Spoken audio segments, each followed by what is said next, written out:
പ്രതിപക്ഷ നേതാവ് V D സതീശന് മറുപടിയുമായി ധനമന്ത്രി കെ എൻ ബാലഗോപാൽ. ധനവകുപ്പുകളെ സംബന്ധിച്ചും വാസ്തവവിരുദ്ധമായ കാര്യങ്ങളാണ് പ്രതിപക്ഷ നേതാവ് പറയുന്നത്. ബജറ്റിൽ ചർച്ചയ്ക്ക് പോലും വി ഡി സതീശൻ തയ്യാറായില്ല. നുണ പറയുന്നതിൽ നൊബേൽ സമ്മാനമുണ്ടെങ്കിൽ അത് പ്രതിപക്ഷ നേതാവിന് കൊടുക്കണമെന്നും കെ എൻ ബാലഗോപാലിന്റെ ഫേസ്ബുക്ക് കുറിപ്പ്.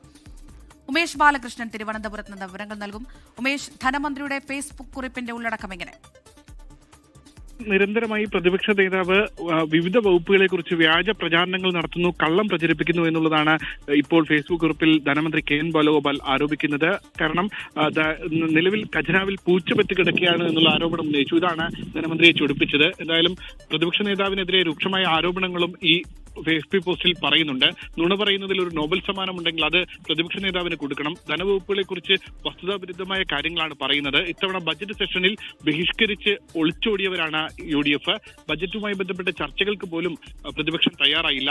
ഗീബൽസിന്റെ തന്ത്രമാണ് പ്രതിപക്ഷ നേതാവിന് ഉള്ളത്. നിരന്തരമായി ഒരു കള്ളം ആവർത്തിക്കുമ്പോൾ അത് സത്യമാകുന്നു എന്നൊരു പ്രചാരണ രീതിയാണ് ഗീബൽസ് സ്വീകരിച്ചത്. അതേ തന്ത്രമാണ് പ്രതിപക്ഷ നേതാവും സ്വീകരിക്കുന്നത് എന്നുള്ള വിമർശനമാണ് FB പോസ്റ്റിൽ ഇപ്പോൾ ധനമന്ത്രി കെ എൻ ബാലഗോപാൽ ഉന്നയിക്കുന്നത്. അമൃത.